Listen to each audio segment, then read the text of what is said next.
I haven't shown this title screen a lot. Hello, I'd like to welcome one and welcome all to... I think you can read the title.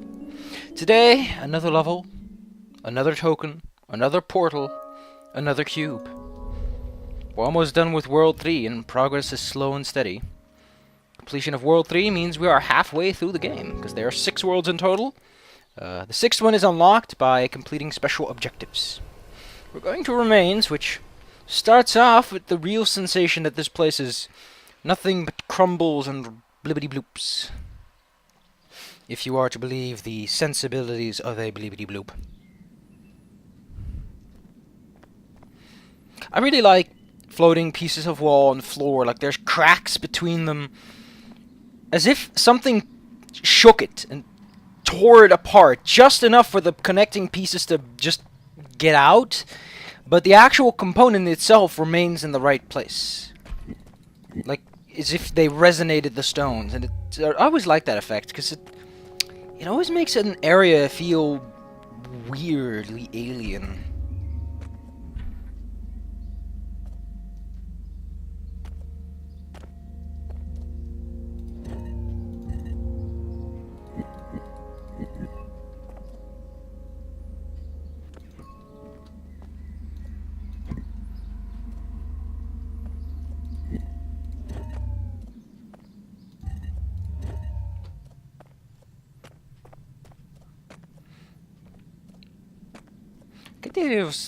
This is kind of weird geometry. If you are going to go for a ruined environment look, a good tip, by the way, is to make an environment first and then tear it apart. If you tear it apart first, yeah, you're not going to get a very credible result. And you'll be surprised that if you're just creative with how you put an area together, you can make some very believable yet interesting to look at environments. You can build your way up with blocks. Oh yeah, I think I know where this one is. It's right over there. There she is. Hey, Token! Not the token black person. I really like that name. That his name is Token, and he's also the only black kid in the entire South Park community for the most part. Like, they knew they needed a... I think it's so bad. Because the very notion of a token character just implies that you need to, but you don't. I also like this door that you just walk around. I mean, it's just like a token ice world and a token desert world. I say just don't do it.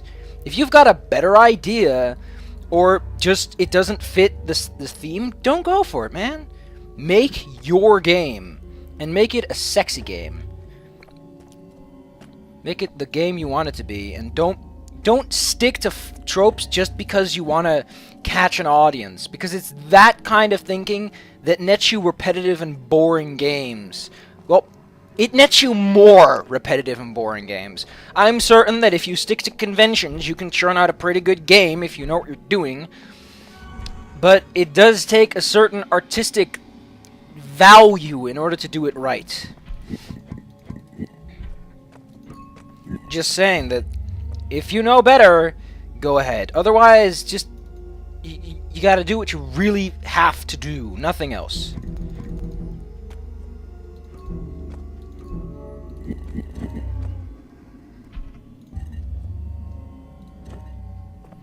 Now this next one is a little bit tricky. I recommend getting the checkpoint as quick as you can, because this one is actually going to require a little bit of cheating. Now, I'm certain there's another way to get this. But this is how I got it.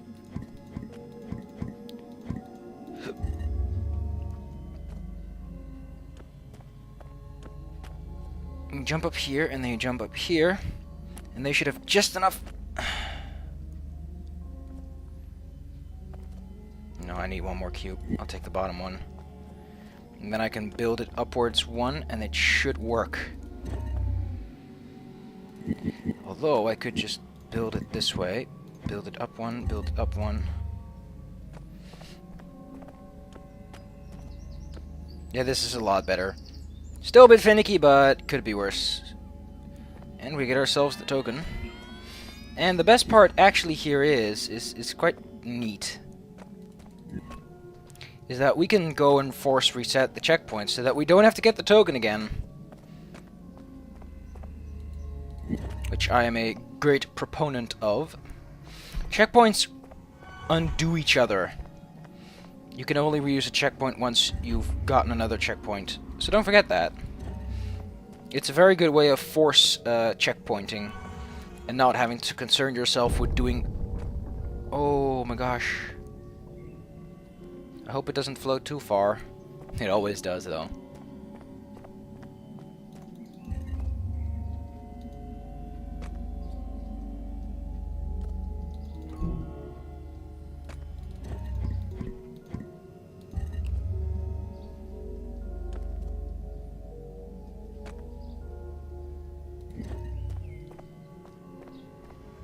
I always want to take as many blocks with you as you can. I don't think that needs any explaining, but just a reminder that it never hurts to have extra blocks. To go an extra mile for one of them. Don't go too many miles, though. There is a sensible limit you must adhere to.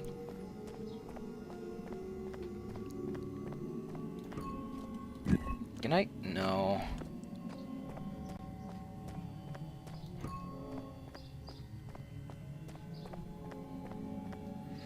Oh, it must have opened that door up there.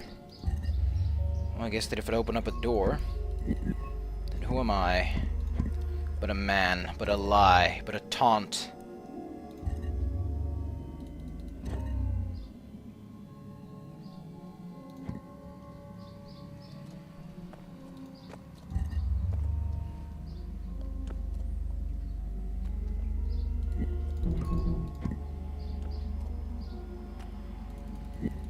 A few quick tips, by the way, for reference sake. The range of the purple cube is about the size of its effect, in that if you're outside of it, you can only just grab it. So it's a bit of a reference trick. I've actually forgotten, yeah, the things over there, and I can only assume that what we're doing right now is to, yep, get behind door number 1. Here's a way back. Did I just say back? No, I said back. It sounded like I said a G. And I am a strong proponent of using G's correctly.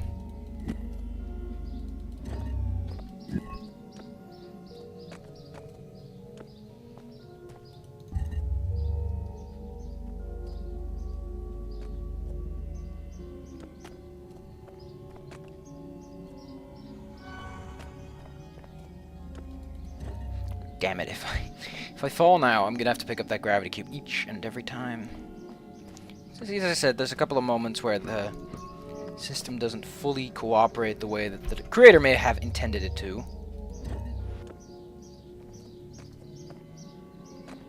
Oh. Of course, there's a way back out in case you get stuck. Because you're being a bit vague in the head. And from here you can see it. This is probably the point where you'll see a token and be like, "Ah, dag nabbit." Yeah, I guess the way I did it with the sneaky little platform trick is the way to get it. Look at those cubes. They're still moving. Oh no, they froze. Yeah, some of them move forever and some of them don't, maybe? I don't know. I haven't analyzed this game. Yeah, you have to get them by breaking the cube. But yeah, that's it. That's our level. I don't know where... This is why I say that if you're going to make a busted-up room, make the room first. You can definitely see that this is a logical room design of sorts. And then there's this random cube on the floor. And most of the times, people will assume symmetry. This is an important rule. Like, I can assume that, yeah, that probably fell from up there. But this doesn't seem to have any logical origin in the laws of symmetry. So yeah, it's just a few little tips if you're going to break down a room. Some food for thought. Auditorium. That's an interesting name. A very interesting name, especially because this is the last level of World 3. Why would you name your level Auditorium? Am I gonna have to... Ooh, this is very spooky compared to the previous one. I'm gonna give it 5 seconds to present me with a bottomless pit or something to examine a greater hole with.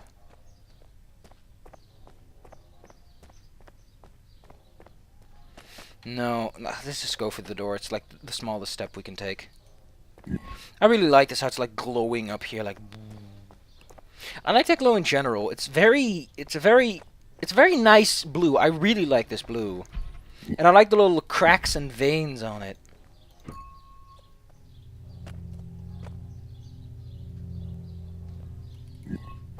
What I do not like, however, it's very spooky in the dark. It's a very nice symbol. Like, the symbols are very nice. They fit the job description very nicely. And if there isn't an open area, then yeah, welcome to another closed space level. Sometimes the world opens up towards the end, or that's a little intermediate. Yeah, this is a closed level. We gotta get... Oh, we got a fancy song waiting for us, too. Next time, Auditorium, where we must find 3 sacred tokens to request an audit. In this, we have a sequential environment. There is one where we can get one, and then there's door number 1, and then there's door number 2. I really like this level, conceptually speaking. And we'll see what it's like next time. I hope you all had a fun viewing experience. You may have noticed that World 3 doesn't really introduce anything new or fresh other than the gravity cube. I guess that's the level 3, like level 2 is the power cube, gravity cube, then the fans, then the actual final cube, and then World 6 is just some assorted goodness. So I'll see you guys next time. Have a good day. And a good Whit Sunday, whatnot. If that's your thing.